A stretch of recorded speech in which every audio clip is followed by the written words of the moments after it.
on Community-Driven Development, or CDD, to be held in Cebu City. A CDD consultant in the department since 2007, and he held positions as a Senior Research Monitoring and Evaluation Officer and Community Development Specialist.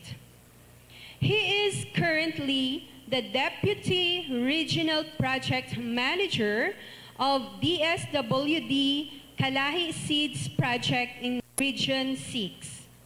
Kalahi Seeds NCDDP or Kapit Bisig Laban sa Kahirapan, Comprehensive and Integrated Delivery of Social Services, National Community-Driven Development Program.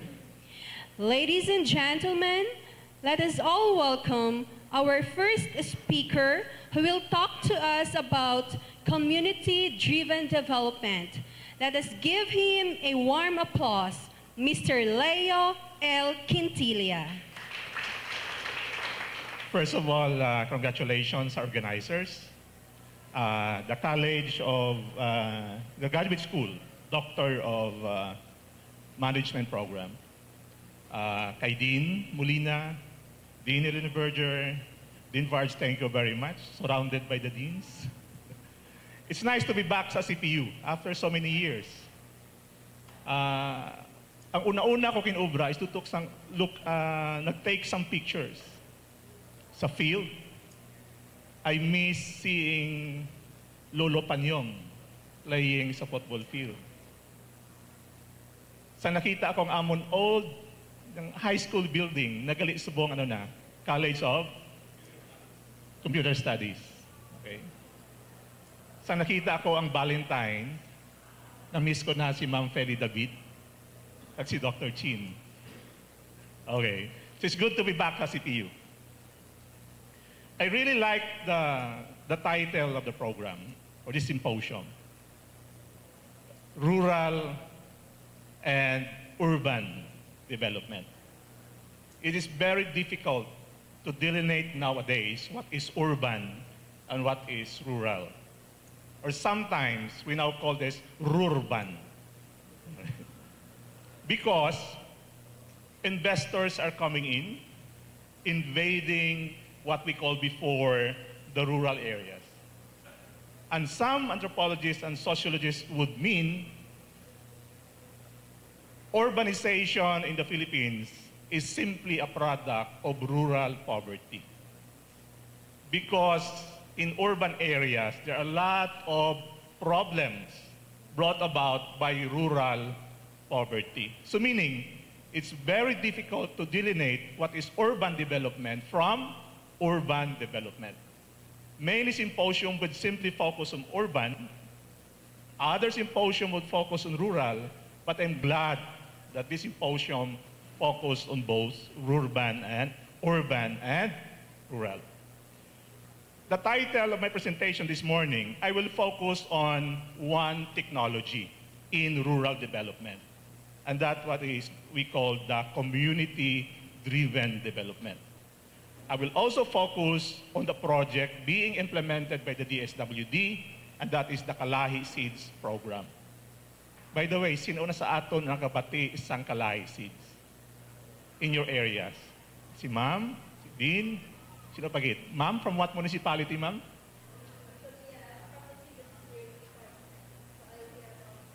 Yes. Okay. Students, excited na kung mag-graduate?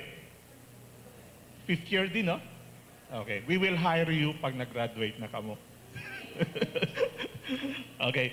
Right now, we have 174 civil engineers in the department.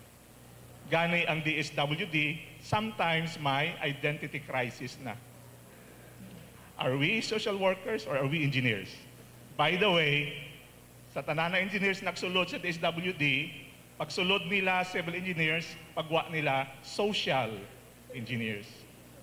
What is important when you work in DSWD is puso, the love of the poor. Okay? And many engineers are now what we call social engineers. Okay.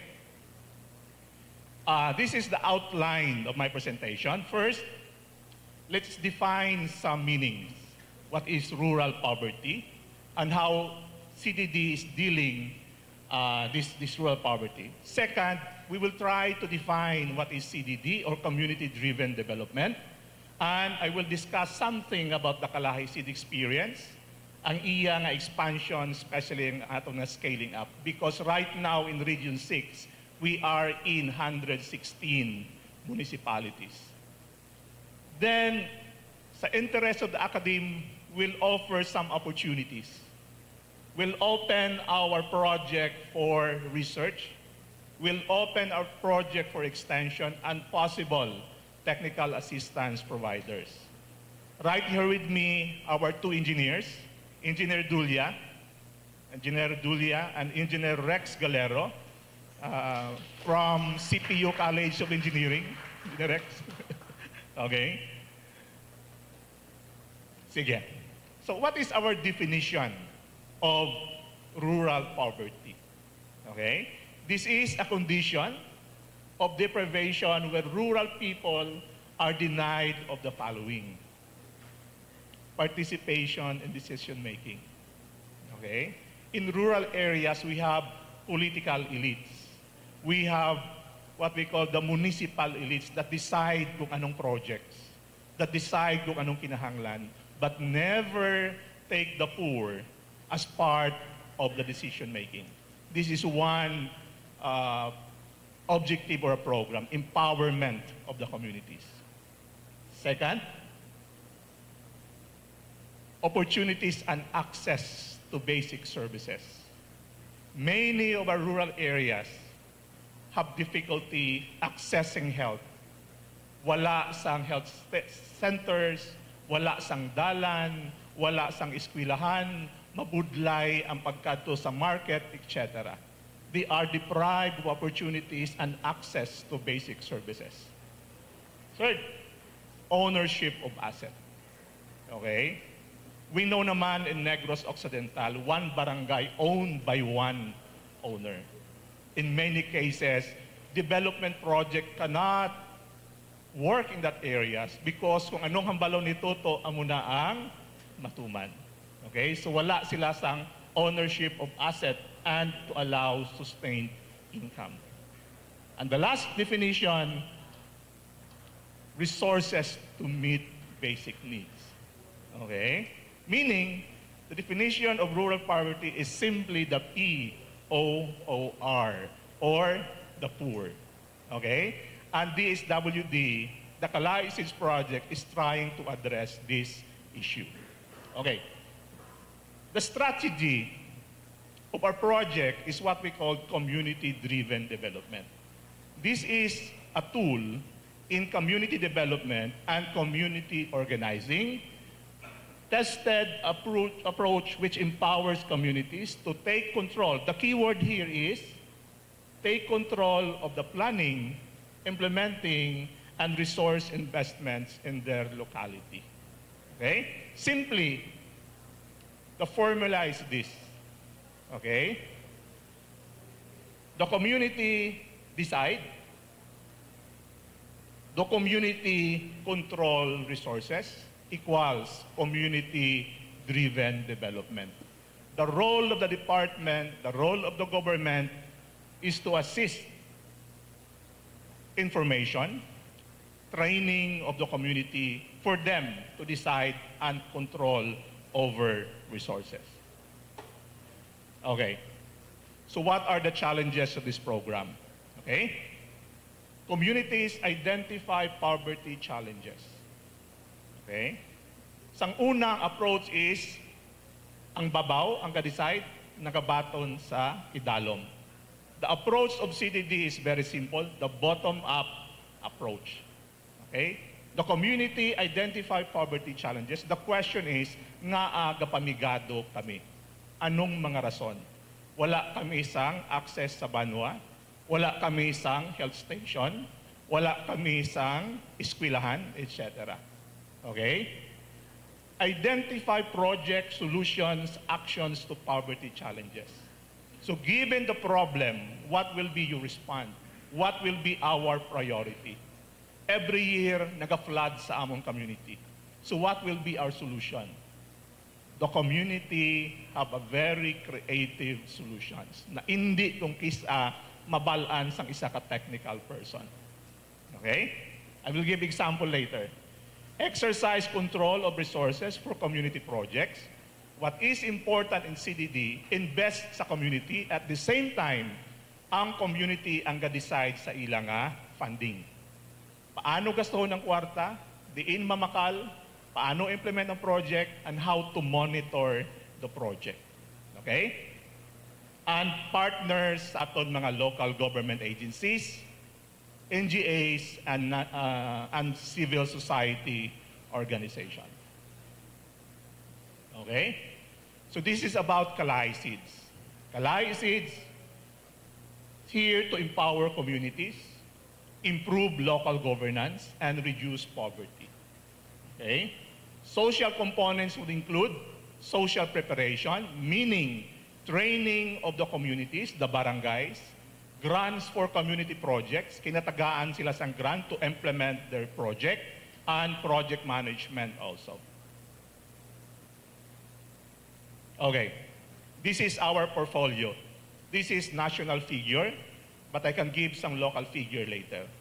Kalay Seed CDD was implemented in the Philippines since 2002, okay, with funds coming from the World Bank and government of the Philippines. Right now, 2014 to 2017, we are implementing a $1.9 billion project here in the Philippines. And for Region 6, our target for this year is around 3 billion pesos. We also have support from the Millennium Challenge Corporation, this is a US corporation, and the Australian aid amounting to around $10 million. Okay, so this Kalay Seed CDD is in 17 regions, 876 municipalities, and around 18,000 barangays. In Region 6, I mentioned earlier, we are in 116 municipalities and around 3,000 barangays. So ang kalabanan nyo rin ng mga munisipyo are also covered by Kalay, especially if you are Yolanda-affected areas. Okay, so this is the process. Okay, this is the regular process of Kalay Seeds. We have first the social preparation, the community planning, community managed implementation, and community monitoring and evaluation. In these processes, first, poverty and its challenges are understood, shared, learned by communities. Magambal kita open menu kung ano ang madumduman, ano ang madesisyonan sa community nga ilang proyekto. Okay? Ang pundo sang sininga project, wala nagaagi kay kung sino. Never nagaagi kay governor, never nagaagi kay mayor, never nagaagi kay barangay captain, direkta sa community organization to implement the project. Okay? Community managed fund. Sila ang nag-procure, sila ang kapangita sa contractor, sila man ang penalize ang contractor kung hindi maayo ang pag-implement sa project. And multi-level monitoring and evaluation. We want to engage the academe to monitor the project. Okay? And we have a grievance redress system. Any comments, any problem in the implementation, the project is open. May feedback mechanism on any grievances. So mga engineers, amo ni ang mga community identified ng mga project. Ini na mga project ginumpisahan, ginplano, kaging implement sa community with the help of many of our engineers. Okay? We have roads, bridges, water system, health centers, drainage canal, electrification, school buildings, tribal housing units, wharfs, post-harvest facilities, daycares, our partner agencies. The key word here is convergence. Okay, we have to converge in order to eliminate duplication and wastage. Si DAR maobra sang road, si DSWD maobra man sang road, si national government maobra sang road. We want to avoid that. Second, ensure complementation of service. Okay? One agency is good in this project. We have to complement that. Okay? Ang Kalahi building roads, however, we want support from the barangay local government unit na gina-organize ang aton na DILG. So dapat partner man nato ng aton agencies. Reinforce existing planning and coordinative mechanism. We are not evolving new structures. We are not evolving new plans. We need to enhance the planning system at the local level and decentralized decision-making. Okay? So ang components ng project are the following. Very basic in any CDD project, the barangay grants, capacity building and implementation support sa communities, and program management and monitoring evaluation. Okay. What are the advantages of CDD in strengthening rural development? Okay. This is after Typhoon Yolanda or Haiyan. Anong na-observe sa picture? Spot the difference. Okay. This is hindi nga proyekto gin-implement sang komunidad. This project gin-implement sang isa ka ahensya. I will not mention names. Okay? I will not mention that agency. Anong difference nila? According to the mayor of Tangalan Aklan, si Mayor Jean Fuentes, even the world's strongest typhoon failed to destroy Kalahi Seeds building. They are well designed, structurally sound, and disaster resistant. Because every cent gin-isip, anong test natin dire? Gin-test sa mga laboratories ang iyan na structure. I suppose. Okay? Gin-implement na corruption na wala na corrupt nga kwarta. So meaning, the project can be strong. Okay? Graph-free gali, kaya nato i-implement. Okay. CDD is responding to sectors need in rural areas. Okay. So this is about access. This is about access. Okay. This guy, kung wala ina ang footbridge, naking construct sa somewhere in Capiz, okay, mabudlayan ina siya magtabok sa Banwa. Okay. This is our funding approach.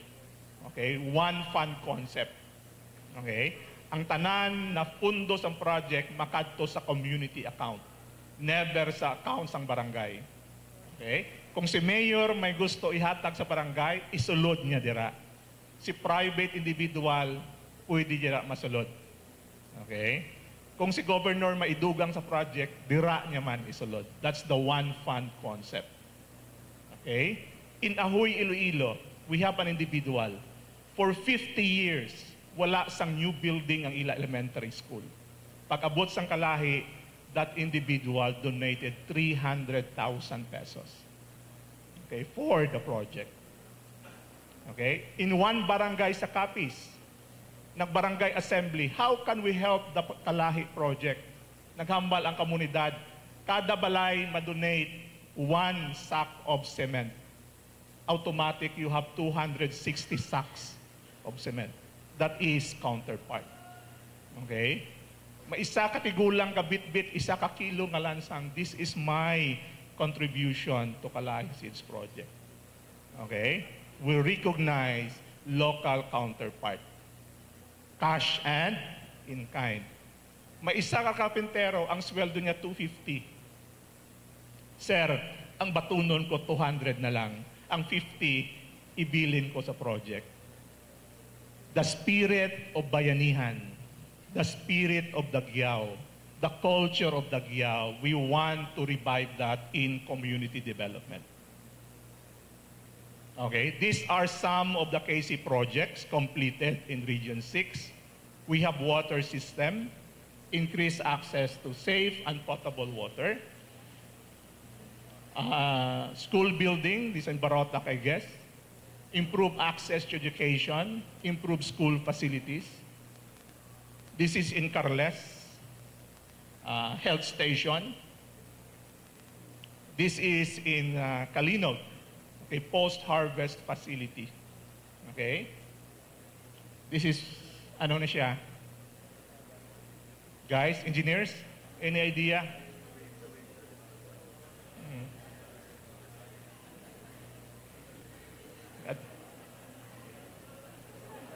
Engineers?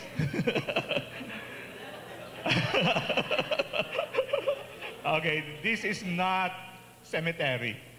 Okay, cemetery is negative list salmon. Okay, these are jackstones, artificial coral reef. Okay, okay.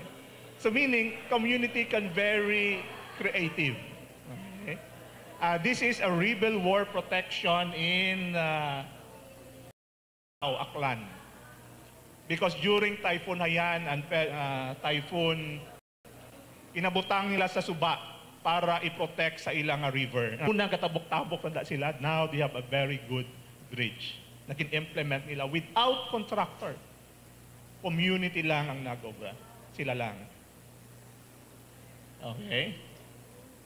Engineers, is this a good infra? Is this a good infra?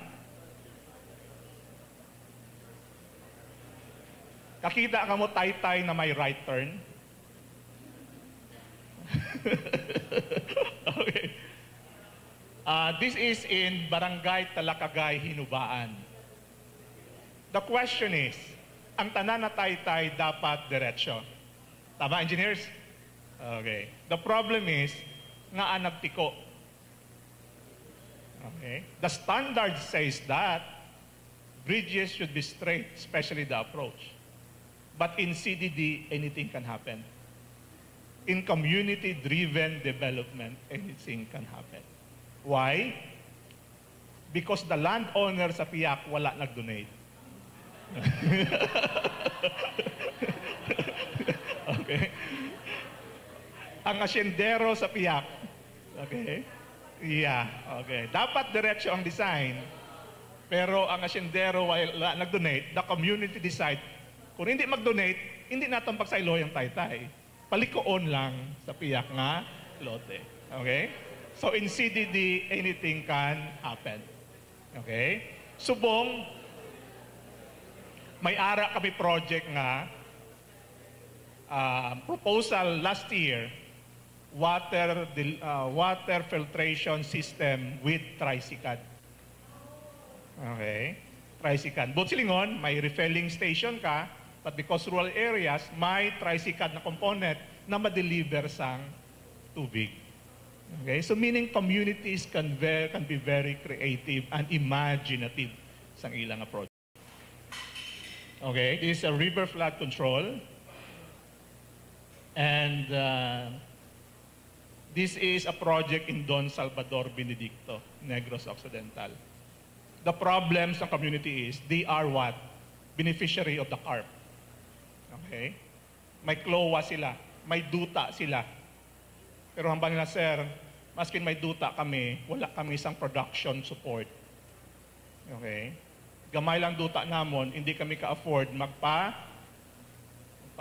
tawag siya ni? Traktora. So, ang barangay nag-decide, the community decided to buy a traktora. What is important here, what is interesting here is, maski si Mayor, nag-rent na sang ilang na traktora. Okay? So, that's community-driven. Ano ang kinahanglan namon para to respond sa poverty? Okay? Gusto nila farm implements? Go! Wala problema. Basta ma-operate kag ma-maintain. Okay? Do you want vehicle? Go! As long as you can show us how you will maintain the project. Okay? Water system, health station. Okay. What are the opportunities now in CDD? We need technical facilitators. Mga manok pati gayon. Okay? Ang term namon dira, facilitators. Because we want to facilitate project of the community. We are not called technical persons, but technical facilitators. 174 engineers. Ang na-hire namon, pila pa lang, sir? Kulang-kulang pa. 14. Okay. 14 pa ka civil engineers ang kinahanglan namon. Okay. Civil, mechanical, electrical, architect. Okay. But ang pinaka-importante tani civil engineers. Okay, license or non-license. Okay? Iba lang galing ang rates ng license, iba lang ang rates ng non-license. Okay, technical facilitators. Kung may kilala pa kamo nga engineers, have their resume submitted to the DSWD. Second, we're going to open our communities. We're going to open our project for research and extension. Pila na ka PhD na graduate doing research on CDD. You can investigate our procurement.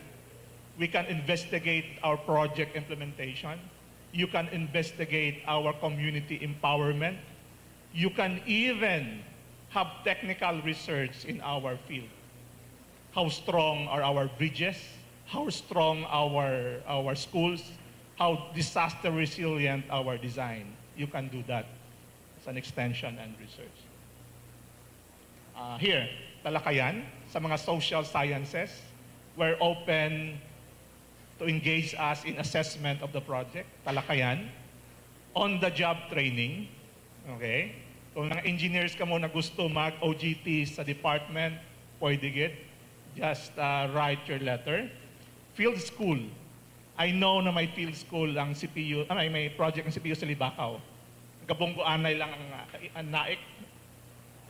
Iya, ang kalahi seat staff sa Libakaw.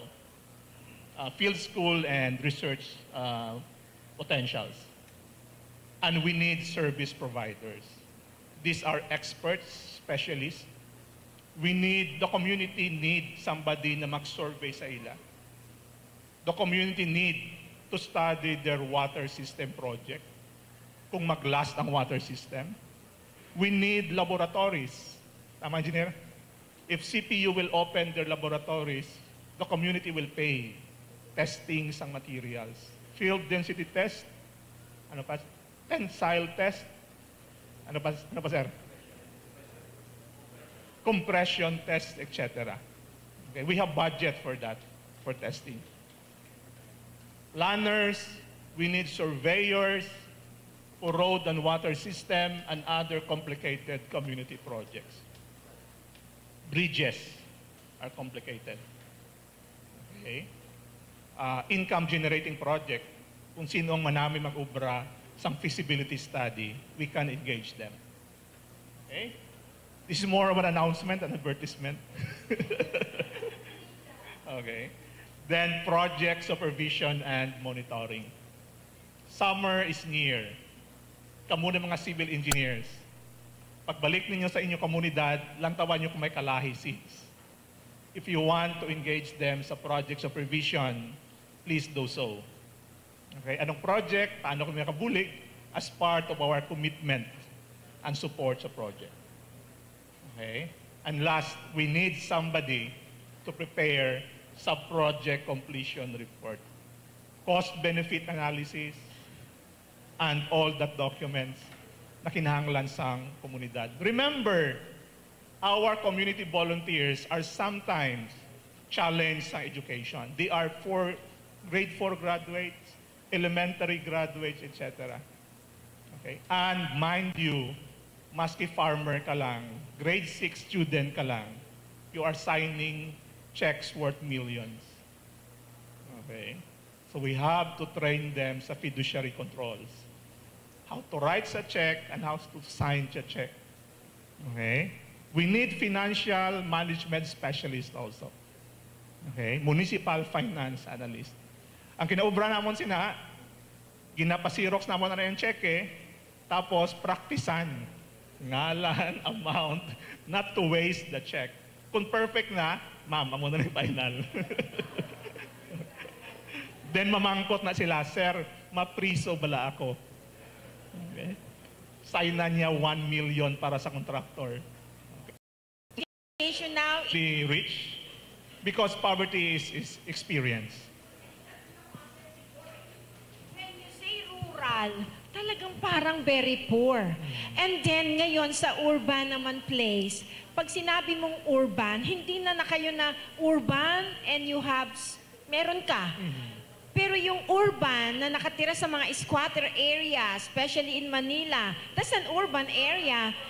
Urban poor. Poor ang tawag. You get it? That's why when they say, ano ka? Rural rich or urban poor? So, but now that you have clarified this thing, I think, you know, of course, this is naming Yes, names. correct. No? This is branding, and we should not be branding people. The classic definition of urban is simply services plus production. Okay. May presence of services, may presence of industries. Pag mayroon ang dalawang kategory niya yan, that is already an urban area. Okay, so ang tawag sa atin, rich in ideas. Correct. Rich tayo sa ideas. Yes. Okay, thank you. And please keep your questions coming. We have 2 written questions here, and I'll just read this. Ang kalahi seeds para lang sa rural area. And the second one is, ano ang criteria para ang municipality or barangay mabuligan sang kalahi? Yeah. Since 2002, ang KC nag-operate sa rural communities. Okay? However, last year, nag-pilot na kami sa urban centers. Okay? We're trying to learn, to pilot, what will be our experience in urban areas. In Cavite, in Remedios, Makati, and in Kabangkalan City. Okay? Iba-iba ang syudad. Number one, it's very difficult sa decision-making sa community because mabudlay, tipunon ang sa urban areas. Secondly, the type of projects. Okay? In urban areas, access are there. Roads are good. Hospitals, they have available services. The concern in urban areas in income-generating projects. Okay? How to supplement, how to increase income. So for example, in our pilot in Kabangkalan City, a group of women proposed non-traditional work training for them, capacity building. Women trained in carpentry. Okay? So carpentry ang ilagin isudlang project. So right now, ini na mga kababaihan. By the way, to all women, happy Women's Month celebration. Thank you, thank you. Thank you from all the women. Yes. Okay? So these women in Kabangkalan City, sila na subong gakontrata sa munisipyo, sa syudad, pang-obra sang mga lungon. Okay? Because the city of Kabangkalan, may free sila nga lungon para sa mga indigent. Okay? So ang Kabangkalan City, kin-engage sila ang mga na-training sa kalahi ng mga kababaihan na sila subong kapamanday sang lungon. Added additional income for women. Okay? Ang mga project sa urban, mga panglimpyo sang kanal, okay? There's a small project that also help the community. Okay? But Kalahi is very strong in rural areas given our 11 years of experience. So, pilot pa lang ang urban naman. So criteria for a municipality or barangay Okay. to be a beneficiary. For the NCDDP operation, the National Community-Driven Development Program, ang criteria namang subong, very simple, because we're responding to the impact of Yolanda. All municipalities affected by Yolanda are covered, eligible for Kalahi seeds, except cities. Except cities. Okay? So, nakasulod 116 municipalities, ma'am, along the Yolanda Highway. Yes.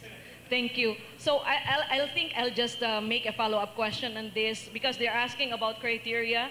So if they meet the criteria of being in a Typhoon Yolanda area, how do they go about, availing of these services? Some of the participants here might have some ideas. Yeah, right now, ma'am, we're engaging na 116 municipalities. Already? Meaning eligible na sila. Right now, they are in the stage of request To certain rural areas. Kaya lang si Villar is more on the, what we call this, business, ano yung kanya eh. But the conversion of the areas. So ang mga palayan natin, especially in Bulacan, and I think Iloilo. So I do not know if that is a problem or that is really a progress, but I would like to believe that will be a certain kind of rural development. How strong it will be depends upon the intention of the Villar family. But they are one of the richest now, nakalagay na sila sa Forbes magazine. Is there a possibility that Kalahi Seeds could collaborate with students in a community project, say supporting a specific project study that could benefit the community? I totally agree. Okay? Just visit our office. We'll give you a community kung diin gusto ninyo mag-support. Okay? Sa ila project. Pabia is Kalahi Seeds. Liganes is Kalahi Seeds. Oton, Tigbawan are Kalahi Seeds area near CPU. Okay, thank you. By the way, I'd like to ask how CPU is involved now. Are you aware of any way by which CPU is involved in Kalahi Seeds? We have an earlier engagement sa College of Engineering. I see. Okay, number one, nag-post kami diri sa amon na hiring, 1,600 staff. We are now 1,400 strong Kalahi Seeds family, social workers, finance analysts, engineers, etc. Second, our former regional community infrastructure specialist is from CPU, Engineer Bon Magwad III. Nag-request kami lecturer from CPU para to firm our knowledge on material testing. So mga engineers namon na naka-engage na, we're planning to do the same. We're still planning to train our engineers in project management and other specialized skills in engineering, water system, and designing for bridge. Perhaps we can also engage professors from CPU. And of course, later we will inform our communities that they can go in CPU, in College of Engineering, to do the material testing of their projects. Okay, thank you very much. I think we have time for just one last question before we move to the next speaker. Any one last question from the floor? Maybe, sir, you can just describe if there were problems before we close this part, if there were problems that you have encountered engaging the communities. There are many challenges in Kalahi Seeds implementation. Number one, you have politicians that are not ready to accept Kalahi Seeds because now the decisions are coming from below. Okay? Ay, ang pundog hindi makagisamon. Okay. Number one is that. Second, we need to capacitate our volunteers. Okay, very important. And third, because of the scaling up, stretch ang among kapasidad as managers and as implementers of Kalahi Seeds. So those are the major challenges right now. And some challenges, of course, is how to ensure the integrity and corrupt-free management of the project. Okay?